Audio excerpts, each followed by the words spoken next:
Hello students, welcome to another class. आज का जो हमारा टॉपिक है वो है कंसेप्ट ऑफ इंट्रॉपी, यानी आज हम इंट्रॉपी के बारे में पढ़ेंगे। लास्ट क्लास में हमने कैनॉट साइकिल डिस्कस किया, उसकी एफिशिएंसी पढ़ी और फिर लास्ट में हमने कैनॉट थ्योरम को डिफ़ाइन किया। तो आज एंट्रोपी का कंसेप्ट हम इंट्रोड्यूस करेंगे और स्टार्टिंग जो हम करेंगे वो हम करेंगे कैनॉट एफिशिएंसी से। तो पहले हम कैनॉट एफिशिएंसी को डिफ़ाइन करेंगे जो हमने कल के क्लास में पढ़ा था। तो for a reversible cannot cycle, Carnot cycle क्या था? रिवर्सिबल था, जो ऑपरेट कर रहा था, operating between between temperatures T2 and T1। ठीक है, तो the efficiency is given by, तो कैनॉट साइकिल जो रिवर्सिबल है और जो ऑपरेट कर रहा है between temperature T2 and T1, उसके लिए हमने एफिशिएंसी क्या किया था, डिफाइन किया था। एफिशिएंसी इज इक्वल टू किसके बराबर था? Q2 minus Q1 divided by T2 divided by Q2, which is equal to T2 minus T1 divided by T2 के बराबर था। यानी एफिशिएंसी बराबर था work done during the Carnot cycle, Carnot cycle में कितना वर्क हुआ है, डिवाइडेड बाय हीट एब्जॉर्ब, यानी वर्क डन और हीट एब्जॉर्ब का हम जो रेशो होता है वो किसके बराबर होता है? वो एफिशिएंसी के बराबर होता है। और हमने कहा था कि जो हीट होगा वो हमेशा ज़्यादा होगा कंपेयर टू वर्क डन, जिसकी वजह से एफिशिएंसी किसी भी इंजन का 100% नहीं होगा। ठीक, और ये दो टेम्परेचर्स थे जिस पे कैनॉट साइकिल ऑपरेट कर रहा था। पहला जो स्ट्रोक था वो क्या था? आइसोथर्मल एक्सपेंशन था, जिसमें हमने टेम्परेचर T2 कांस्टेंट रखा। दूसरा जो स्ट्रोक था वो क्या था? एडियाबैटिक एक्सपेंशन था, जहाँ पे टेम्परेचर T2 से T1 पे क्या होता है? फॉल होता है। तीसरा जो हमारा स्ट्रोक था वो था आइसोथर्मल कंप्रेशन, जहाँ पे टेम्परेचर T1 कांस्टेंट रहेगा। और लास्ट और जो फोर्थ स्ट्रोक था वो था एडियाबैटिक कंप्रेशन, जहाँ पे टेम्परेचर राइज होता है T1 से T2 पे। ठीक है, अब देखो मैं इस इक्वेशन को थोड़ा सा फर्दर और एलाबरेट करता हूँ। तो इस Q2 से मैं इस Q2 को भी डिवाइड कर सकता हूँ और Q1 को भी डिवाइड कर सकता हूँ।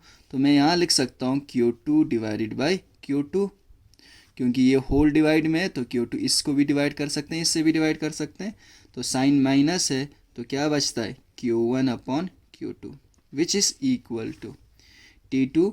तो इस T2 से मैं T2 को भी डिवाइड कर सकता हूँ, T1 को भी डिवाइड कर सकता हूँ, divided by T2 minus T1 divided by T2।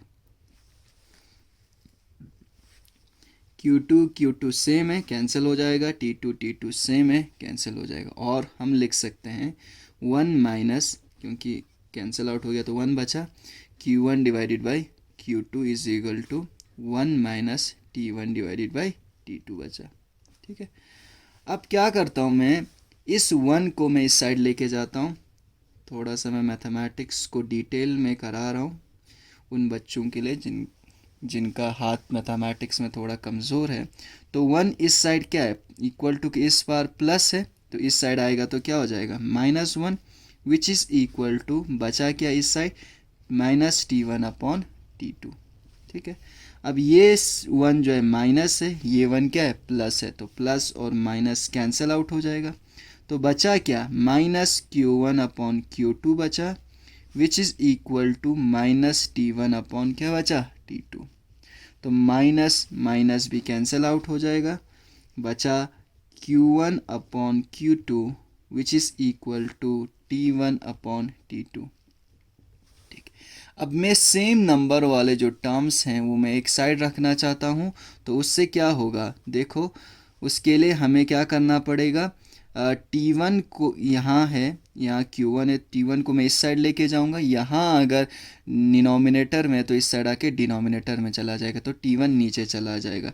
तो क्या आया Q1 upon T1 which is equal to T2 तो इस साइड है ही। अब देखो Q2 यहाँ नीचे है, इसको अगर मैं इक्वल टू के उस साइड ले जाऊँगा तो डिनोमिनेटर से कहाँ चला जाए, डिनोमिनेटर से डिनोमिनेटर में चला जाएगा, यानी Q2 ऊपर चला जाएगा। अब Q1 और Q2 क्या है, वेयर Q2 क्या है, Q2 था जो हमारा फर्स्ट स्ट्रोक था आइसोथर्मल एक्सपेंशन, ठीक है, में क्या था, हीट एब्जॉर्ब था, ठीक। तो Q2 is the heat absorbed isothermally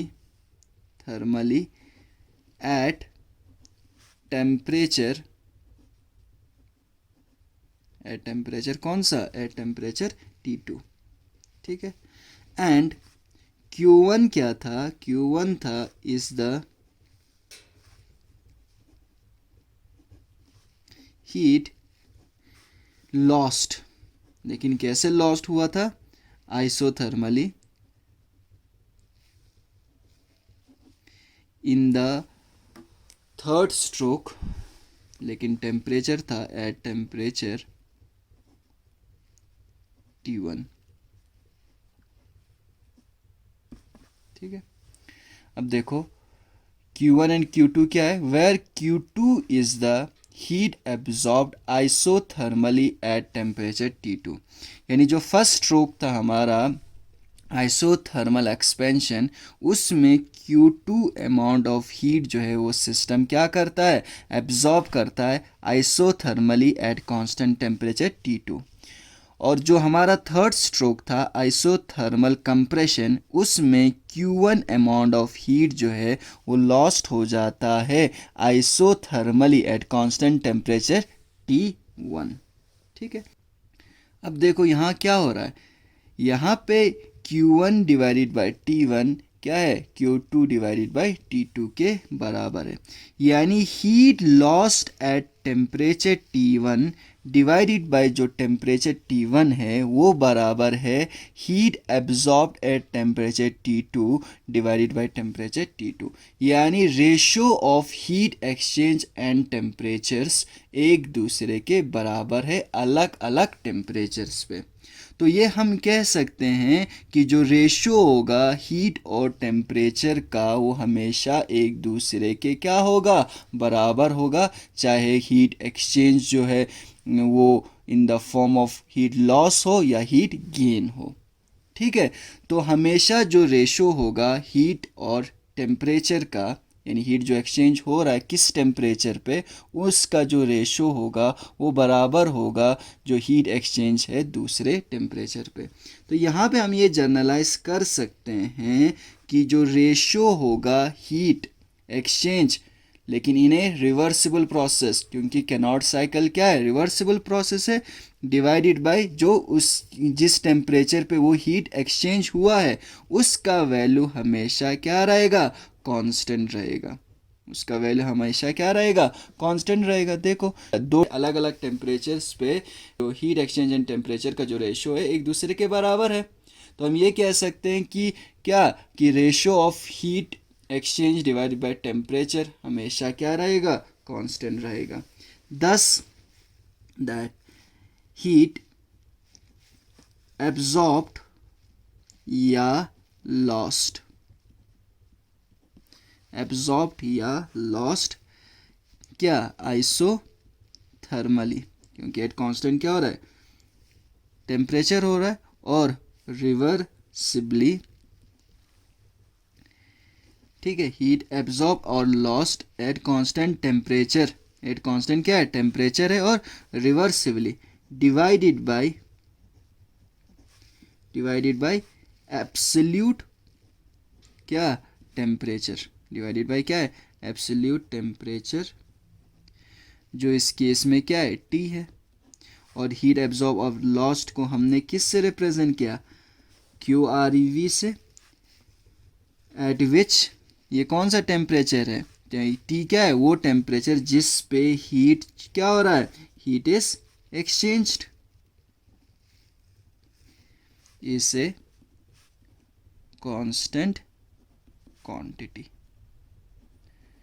यानी जो हीट एब्जॉर्ब होगा या लॉस्ट होगा या हीट एक्सचेंज होगा, जो हीट एक्सचेंज होगा आइसोथर्मली या रिवर्सिबली, डिवाइडेड बाय वो टेम्परेचर जिस पे हीट एब्जॉर्ब या लॉस हो रहा है, उन दोनों का जो रेशियो होगा वो हमेशा एक कांस्टेंट क्या होगा, क्वांटिटी होगा। तो अगर ये क्वांटिटी कांस्टेंट है तो यहाँ पे हम एक इम्पॉर्टेंट जनरलाइजेशन करते हैं। यहाँ पे हम एक इम्पॉर्टेंट जनरलाइजेशन करते हैं। वो जनरलाइजेशन क्या है?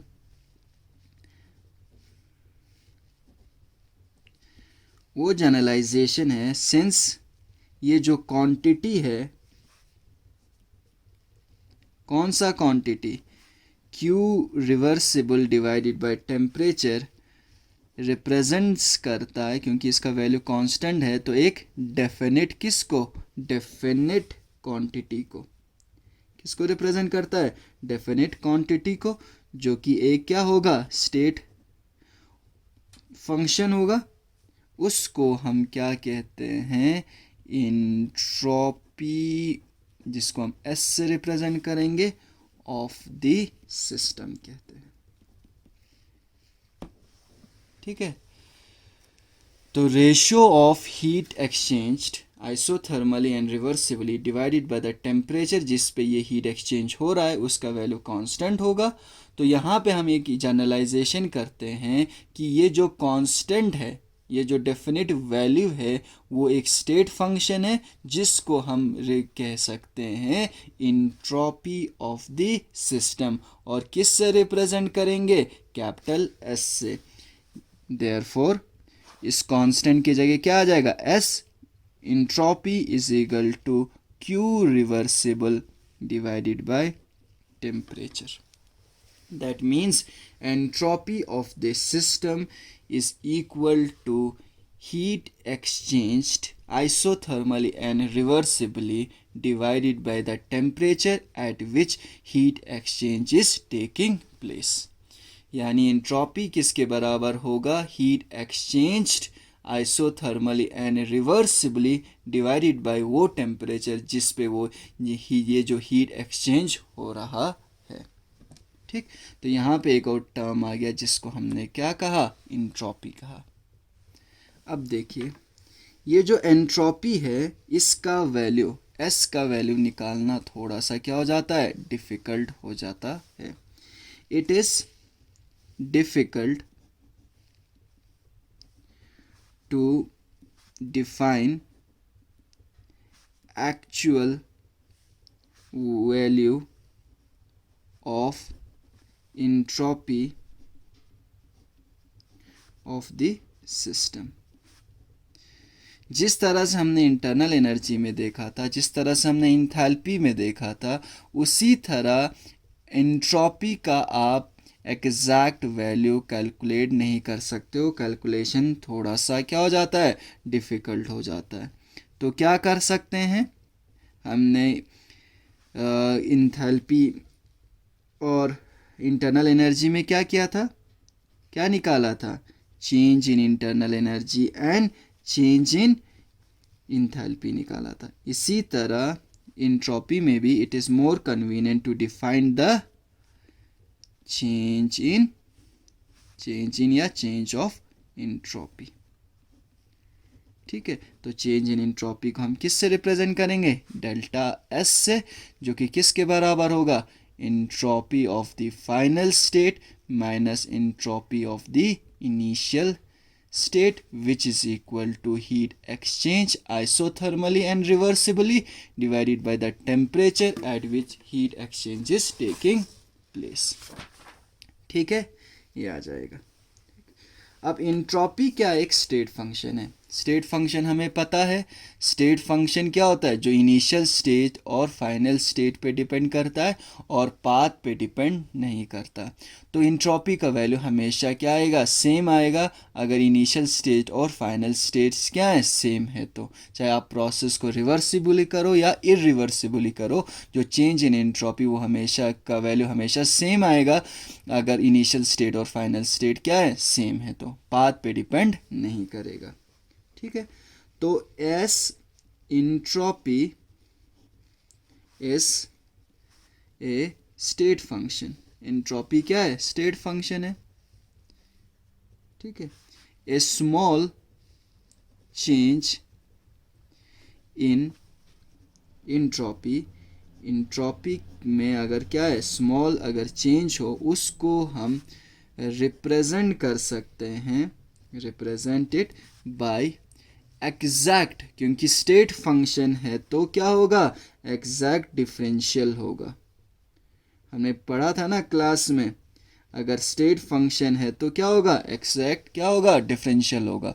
तो एंट्रोपी चूंकि स्टेट फंक्शन है तो उसमें अगर एंट्रोपी में स्मॉल चेंजेस आ रहा है, कोई ज़्यादा चेंज नहीं है, तो उसको हम एक एग्जैक्ट डिफरेंशियल से क्या कर सकते हैं, रिप्रेजेंट कर सकते हैं, जिसको हम रिप्रेजेंट करेंगे डेल एस से, विच इज इक्वल टू क्या हो जाएगा, del S is equal to heat exchange isothermally and reversibly divided by the temperature at which heat exchange is taking place. If heat is absorbed, अगर system ने heat क्या किया है, absorb किया है, तो हीट एब्जॉर्ब किया है, हीट और इंटरनल एनर्जी देखो, हीट और एंट्रोपी देखो, तो हीट और एंट्रोपी एक दूसरे के डायरेक्टली प्रोपोर्शनल है, तो हीट एब्जॉर्ब हुआ है तो एंट्रोपी का वैल्यू क्या होगा, ज़्यादा होगा। हीट बढ़ेगा तो एंट्रोपी भी बढ़ेगा। तो क्या होगा, अगर हीट एब्जॉर्ब होगा तो डेल्टा एस का वैल्यू जो होगा वो क्या होगा, पॉजिटिव होगा। पॉजिटिव होगा तो पॉजिटिव का मतलब क्या है, इंक्रीज इन एंट्रोपी। इसी तरह if heat is evolve, EVOLVE, यानी हीट जो है रिलीज हुआ है, तो अगर हीट रिलीज हुआ है देन क्या होगा, अब हीट रिलीज हुआ है तो हीट कम हो जाएगा, हीट कम हो जाएगा तो एंट्रोपी भी कम हो जाएगा, तो डेल्टा एस का जो वैल्यू होगा वो नेगेटिव होगा और क्या होगा, डिक्रीज इन एंट्रोपी होगा। ठीक, यहाँ तक हो गया ये एंट्रोपी का डिस्कशन। अब हम और एक इम्पॉर्टेंट चीज़ देखेंगे, एंट्रोपी का यूनिट्स, यूनिट्स ऑफ एंट्रोपी। ठीक, अब देखो, तो डेल्टा एस किसके बराबर है, क्यू रिवर्सिबल डिवाइडेड बाय किसके बराबर है, टेम्परेचर के बराबर है, यानी heat exchange reversibly and isothermally divided by temperature, जिस पे ये हीट एक्सचेंज हो रहा है। ठीक है, और हीट का जो यूनिट होता है वो क्या होता है, जूल्स होता है, और टेम्परेचर का जो यूनिट होता है वो डिग्री केल्विन होता है। तो डेल्टा एस का वैल्यू क्या है, डेल्टा एस का यूनिट्स क्या आ जाएगा, जूल ऐसे ही रहा, अब केल्विन को जब ऊपर लेके जाएंगे तो पर आ जाएगा, तो पर केल्विन, यानी डेल्टा एस का जो यूनिट होगा वो होगा जूल पर क्या आ जाएगा, डिग्री केल्विन, यूनिट हो जाएगा किसका, एंट्रोपी का। या अगर हम हीट का जो यूनिट क्या रखें, कैलोरी रखें, तो कैलोरी डिवाइडेड बाय केल्विन हो जाएगा, विच इज़ इक्वल टू कैलोरी पर क्या आ जाएगा, पर केल्विन आ जाएगा, या हम कह सकते हैं कैलोरी पर डिग्री केल्विन। लेकिन यहाँ पे दिक्कत क्या है, दिक्कत ये है कि एंट्रोपी जो है, entropy is an extensive property, यानी एंट्रोपी जो होगा वो एक एक्सटेंसिव प्रॉपर्टी होगा, यानी अमाउंट ऑफ सब्सटेंस पे क्या करेगा, डिपेंड करेगा। तो अमाउंट ऑफ सब्सटेंस पे अगर एंट्रोपी डिपेंड करता है तो यूनिट में अमाउंट ऑफ सब्सटेंस को इन्वॉल्व करना क्या हो जाता है, नेसेसरी हो जाता है। Therefore it is necessary to mention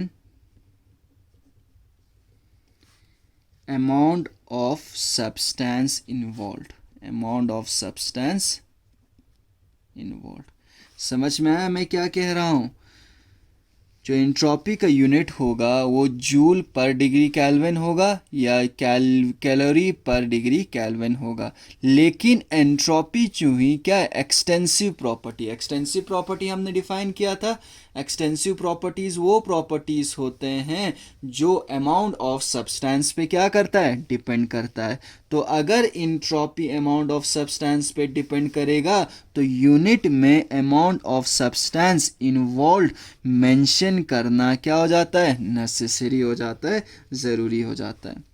usually it is, entropy को हम एक्सप्रेस करते हैं फॉर किसके लिए, 1 मोल ऑफ सब्सटेंस के लिए।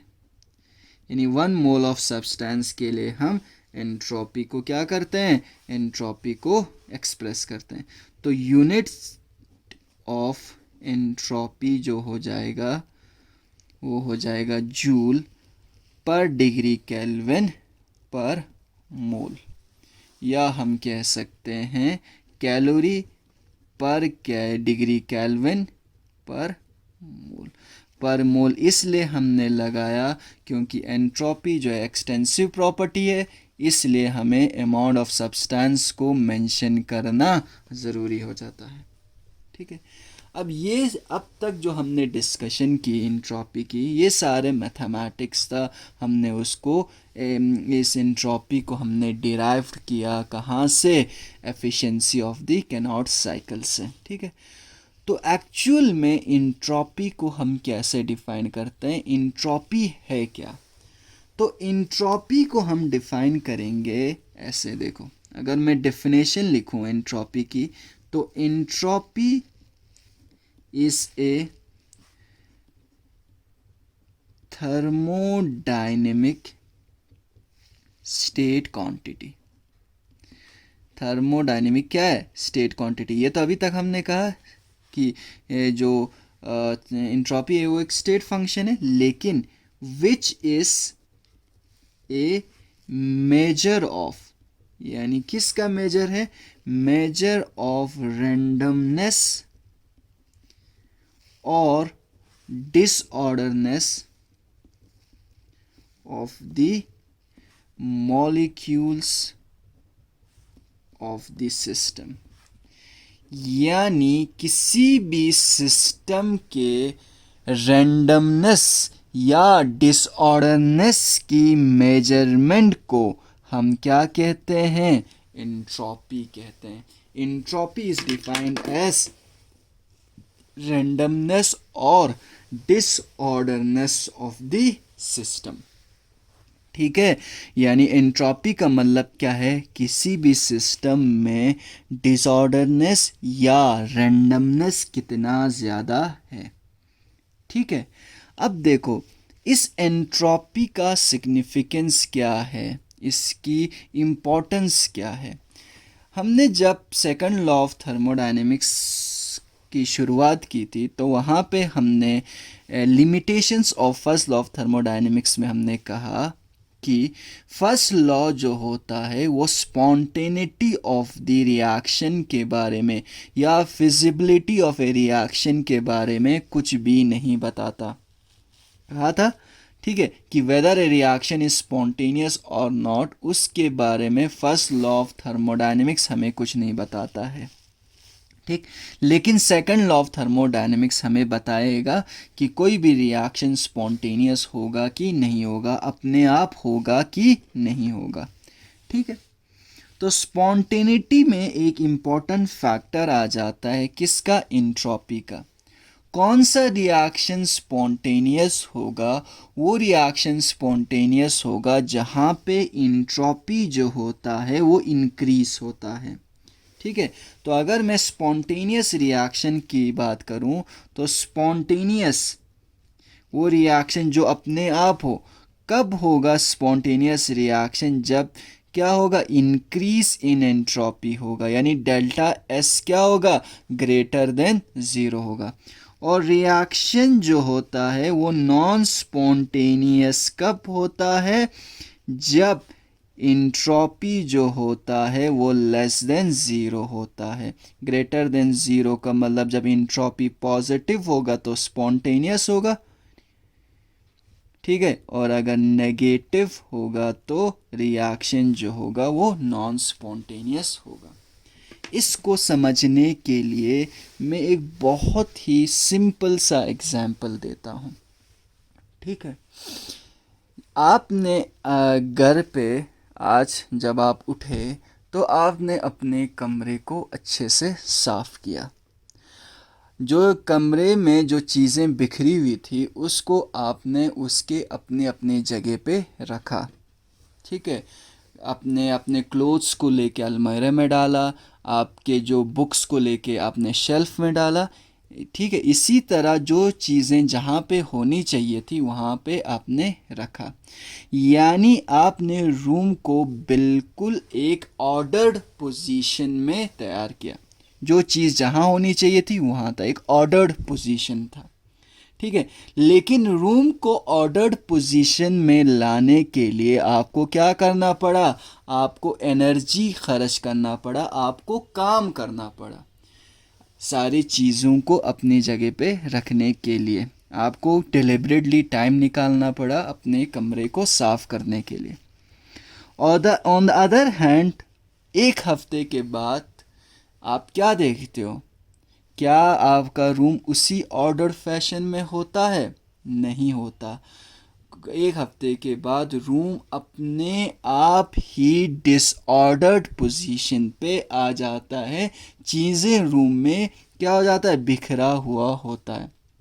क्या रूम को डिसऑर्डर पोजीशन में लाने के लिए आपने कुछ एफर्ट्स किया, नहीं किया, वो अपने आप ही हो गया, ठीक है। दैट मीन्स जो होता है ऑर्डर्ड की तरफ जाने के लिए आपको एनर्जी एक्सपेंड करना पड़ता है, वर्क करना पड़ता है, लेकिन डिसऑर्डरनेस अपने आप हो जाता है, ठीक है। तो डिसऑर्डरनेस अपने आप होगा तो दैट मीन्स क्या हो गया, स्पॉन्टेनियस। और जो जिसके लिए आपको काम करना पड़े, यानी ऑर्डर्ड पोजीशन में लाने के लिए क्या करना पड़ता है, काम करना पड़ता है, तो वो क्या हो जाएगा, नॉन स्पॉन्टेनियस। यानी कमरा अपने आप ही क्या होगा, डिसऑर्डर पोजीशन में आ जाएगा, अपने आप कमरे में क्या आ जाएगी, रेंडमनेस या डिसऑर्डरनेस आ जाएगी। दैट मीन्स जो भी रिएक्शन स्पॉन्टेनियस होता है, अपने आप होता है, उसमें इंट्रोपी, दैट मीन्स रेंडमनेस या डिसऑर्डरनेस हमेशा क्या होता है, इंक्रीज होता है। यानी स्पॉन्टेनियस रिएक्शन वो रिएक्शन होगा जिसमें जो सिस्टम है वो टुवर्ड्स कहाँ जा रहा है, डिसऑर्डरनेस की तरफ जा रहा है या रेंडमनेस की तरफ जा रहा है। इसलिए हम कहते हैं कि entropy of universe is increasing. Entropy जो है यूनिवर्स का क्या हो रहा है, बढ़ रहा है, ठीक है। तो आपको समझ में आया इंट्रोपी का सिग्निफिकेंस। इंट्रोपी हमें मदद करता है टू डिटरमाइन कि कोई भी रिएक्शन स्पॉन्टेनियस है कि नहीं है, ठीक है। और हमेशा सिस्टम स्पॉन्टेनियस कब होता है, जब इंट्रोपी या रैंडमनेस क्या हो, इंक्रीज हो, ठीक है। अपने आप ही डिसऑर्डर हो जाएगा रूम, ठीक है। तो वो क्या हो गया, स्पॉन्टेनियस हो गया। थस हम ये कह सकते हैं कि द स्पॉन्टेनियस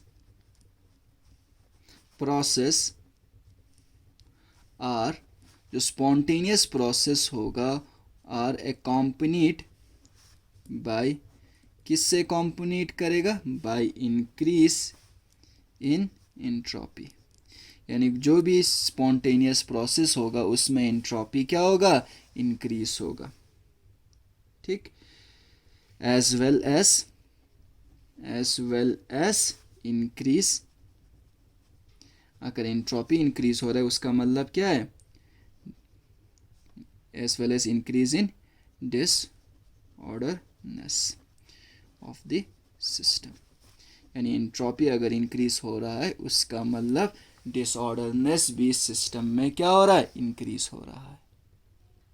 ठीक है, अब देखो हमारे पास तीन स्टेट ऑफ मैटर्स हैं, हमारे पास सॉलिड है, लिक्विड है और क्या है, गैस है। अब देखो सॉलिड में पार्टिकल्स अपने पोजीशन पे फिक्स्ड हैं, लेकिन अपनी जगह पे क्या हो रहा है, वाइब्रेट करना है, यानी वाइब्रेशनल मोशन है।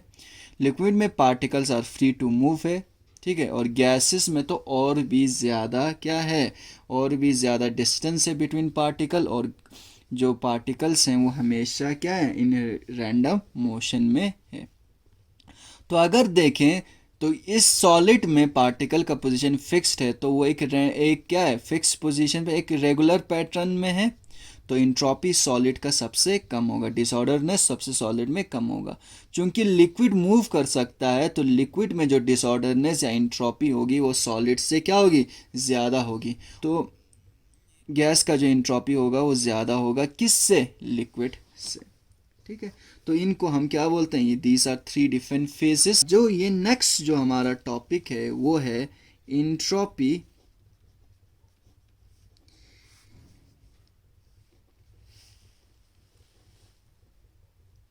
Change in physical processes. ये जो फिजिकल प्रोसेसेस हैं, यानी जहाँ पे एक स्टेट ऑफ मैटर दूसरे स्टेट में ऑफ मैटर में क्या होगा, चेंज होगा, तो उन फिजिकल प्रोसेसेस में इंट्रॉपी किस तरह से चेंज होगा। पहला जो होगा वो है from solid phase to liquid phase. जब हम सॉलिड से लिक्विड फेस में जाएंगे तो इंट्रॉपी किस तरह से क्या होगा, चेंज होगा। ठीक है, तो कंसिडर करते हैं, कंसिडर ए केस व्हेन क्या कर रहे हैं हम, एक सॉलिड को चेंज कर रहे हैं किस में, इनटू लिक्विड स्टेट। हम एक ऐसा केस कंसिडर कर रहे हैं जहाँ पे हम एक सॉलिड को चेंज कर रहे हैं किस में, लिक्विड में। तो सॉलिड लिक्विड में कब चेंज, कहाँ पे चेंज होगा, एट इट्स किस पे, फ्यूजन पॉइंट पे। वो पॉइंट जहाँ पे सॉलिड जो है लिक्विड में चेंज होता है उसको हम क्या बोलते हैं, फ्यूजन पॉइंट बोलते हैं। और वो टेम्परेचर जिस पे सॉलिड लिक्विड में कन्वर्ट होता है उसको हम क्या बोलते हैं, मेल्टिंग पॉइंट बोलते हैं। लेकिन क्या सॉलिड अपने आप लिक्विड में चेंज होगा, नहीं होगा। इस प्रोसेस में क्या होगा, हमें हीट सप्लाई करना पड़ेगा। This process requires absorption of heat, जिसको एक हम नाम दे देते हैं हीट ऑफ फ्यूजन। इसको हम क्या नाम दे देते हैं, हीट ऑफ फ्यूजन। ठीक है, चलो कंसिडर करते हैं, हम मेल्ट कर रहे हैं, क्योंकि सॉलिड को लिक्विड में कन्वर्ट करने का मतलब क्या है, मेल्ट कर रहे हैं 1 मोल ऑफ सब्सटेंस। यानी जिस सब्सटेंस को हम मेल्ट कर रहे हैं उसका हमने क्या लिया हुआ है, 1 मोल लिया हुआ है। लेकिन जो ये प्रोसेस हम कैरी आउट कर रहे हैं वो हम रिवर्सिबली कर रहे हैं at the fusion point. Fusion point को हम क्या है, TFUS से क्या कर रहे हैं, रिप्रेजेंट कर रहे हैं। और कांस्टेंट क्या है, कांस्टेंट प्रेशर है। अब जितना हीट चाहिए होता है उसको हम रिप्रेजेंट कर रहे हैं डेल्टा H फ्यूजन से। Let delta H fusion be the molar heat of fusion, यानी वो हीट है जो हमें रिक्वायर्ड होगा सॉलिड को किस में कन्वर्ट करने के लिए, लिक्विड में कन्वर्ट करने के लिए। देयरफॉर जो इंट्रॉपी चेंज होगा ड्यूरिंग दिस फ्यूजन वो किसके बराबर होगा, हीट जो एक्सचेंज हुआ है, हीट एक्सचेंज किसके बराबर है, delta H fusion divided by किस टेम्परेचर पे ये हीट एक्सचेंज हुआ है, डिवाइडेड बाय टी फ्यूजन। ये होगा entropy change during a physical process, जहाँ पे सॉलिड जो हो रहा है वो किस में चेंज हो रहा है, सॉलिड जो है लिक्विड में चेंज हो रहा है। दूसरा जो फिजिकल प्रोसेस है वो है from liquid phase to vapour phase, यानी पहले हमने सॉलिड को लिक्विड में कन्वर्ट किया, अब हम लिक्विड को किस में कन्वर्ट कर रहे हैं, वेपर में। ठीक है, सपोज फिर से हमने क्या लिया, 1 मोल ऑफ सब्सटेंस लिया, उसको हमने चेंज किया फ्रॉम लिक्विड टू क्या, वेपर स्टेट। लेकिन हम पूरा प्रोसेस फिर से क्या कर रहे हैं, रिवर्सिबली कर रहे हैं। अब क्या करें, एट इट्स कौन से टेम्परेचर पे होगा, लिक्विड जब वेपर में कन्वर्ट होगा उस टेम्परेचर को हम क्या बोलेंगे, बॉइलिंग पॉइंट। एट इट्स किस पे, बॉइलिंग पॉइंट, जिसको हम रिप्रेजेंट कर रहे हैं टीबी। लेकिन क्या होगा, अंडर ए, इस पूरे प्रोसेस में भी क्या कांस्टेंट रहेगा, प्रेशर कांस्टेंट रहेगा। अब जो हीट होगा उसको हम रिप्रेजेंट कर रहे हैं delta H V is the molar heat of vaporisation, यानी वेपराइजेशन वेपर में कन्वर्ट करने के लिए जितना हीट की रिक्वायरमेंट हुई उसको हमने क्या किससे लिखा, डेल्टा एच वी से रिप्रेजेंट किया। देन जो एंट्रोपी चेंज होगा ड्यूरिंग दिस वेपराइजेशन वो किसके बराबर होगा, कितना हीट आपने दिया, delta H vaporisation divided by temperature जिस पे ये हीट एक्सचेंज हो रहा है, टी बी। चूंकि देखो डेल्टा एच फ्यूजन भी हमें सप्लाई करना पड़ेगा और डेल्टा एच वी भी हमें क्या करना पड़ेगा, सप्लाई करना पड़ेगा। ये दोनों हमें बाहर से देना पड़ेगा। तो ये अगर इनका वैल्यू ज़्यादा पॉजिटिव है, इनका वैल्यू क्या है, पॉजिटिव है, क्योंकि बाहर से हमें सप्लाई करना पड़ेगा, तो डेल्टा एस का वैल्यू भी क्या होगा, पॉजिटिव होगा, यानी इंक्रीज इन एंट्रोपी होगा। अब हम यहाँ आ जाओ, हमने कहा सबसे ज़्यादा इंट्रोपी गैस का, फिर लिक्विड का, फिर सॉलिड का। पहला कहाँ से कहाँ जाना है, सॉलिड से लिक्विड, सॉलिड से लिक्विड। देखो डेल्टा एच फ्यूजन का वैल्यू क्या है, पॉजिटिव है, तो डेल्टा एस का वैल्यू भी क्या होगा, पॉजिटिव, यानी इंक्रीज इन इंट्रोपी, यानी इंक्रीज इन रेंडमनेस। देखो सॉलिड से लिक्विड पे जाएंगे तो इंक्रीज इन रेंडमनेस। इसी तरह लिक्विड से गैस पे जाएंगे तो डेल्टा एच वी का वैल्यू पॉजिटिव होगा, तो डेल्टा एस का वैल्यू भी पॉजिटिव होगा। दिस मीन्स एंट्रोपी बढ़ रहा है ना, इंक्रीज इन रैंडमनेस। तो लिक्विड से आप गैस पे जाओगे तो एंट्रोपी जो होगा वो क्या होगा, इंक्रीज होगा। तीसरा जो हम चेंज देखेंगे वो देखेंगे ड्यूरिंग ए फेज ट्रांजिशन। ठीक है, यानी एंट्रोपी ऑफ ट्रांजिशन, यानी जब एक इलेक्ट्रॉप दूसरे इलेक्ट्रॉप में क्या हो जाता है, चेंज हो जाता है। तो जब हम क्या ले रहे हैं, when 1 mole of substance undergo change of state, change of state, लेकिन चूंकि क्या है, इंट्रोपी ऑफ ट्रांजिशन है, तो एक सॉलिड फॉर्म दूसरे सॉलिड फॉर्म में जाएगा। ठीक है, change of state from 1 crystalline form to another. जैसे हमारे पास मोनोक्लिनिक सल्फर है या ट्राइक्लिनिक सल्फर है, तो वो एक दूसरे में इंटरचेंज होता रहता है ना, उसमें जो जिस टेम्परेचर पे वो चेंज होगा उसको हम क्या बोलेंगे, ट्रांजिशन टेम्परेचर बोलेंगे। तो यहाँ पे हम देख रहे हैं जब एक जो क्रिस्टलाइन सॉलिड दूसरे क्रिस्टलाइन सॉलिड में चेंज होता है, ठीक है, तो उस केस में कितना एंट्रोपी चेंज हो रहा है। तो इस केस में जो एंट्रोपी चेंज होगा, द एंट्रोपी चेंज जो इन्वॉल्व होगा उसको हम क्या बोलेंगे, is known as entropy of transition.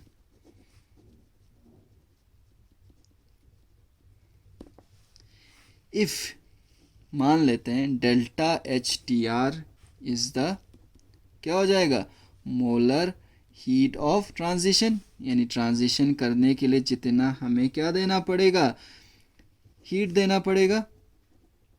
And T मान लेते हैं टेम्परेचर है, कौन सा टेम्परेचर, ट्रांजिशन टेम्परेचर, जिस पे ये ट्रांजिशन हो रहा है। Then change in entropy for this transition is equal to heat required for this transition divided by temperature। तो ये जो प्रोसेस भी होगा, ठीक है, क्योंकि HTR जो है वो क्या हो सकता है, इस ट्रांजिशन में हीट इवॉल्व भी हो सकता है, हीट एब्जॉर्ब भी हो सकता है। तो इसलिए हम ये नहीं कह सकते हैं कि इस ट्रांजिशन में क्या होगा, इंट्रोपी इंक्रीज होगा कि डिक्रीज होगा। अगर हीट अगर एब्जॉर्ब हो रहा है तो डेल्टा एस क्या होगा, पॉजिटिव होगा, तो इंक्रीज इन एंट्रोपी होगा। लेकिन हीट रिलीज हो रहा है during this transition of one crystalline solid to another, तो उस केस में अगर डेल्टा एच डिक्रीज हो रहा है तो डेल्टा एस भी डिक्रीज होगा, डेल्टा एस डिक्रीज होगा तो इंट्रोपी भी डिक्रीज होगी, तो रैंडमनेस डिक्रीज हो जाएगा। ठीक है, that's all for today. Thank you very much. See you in next class.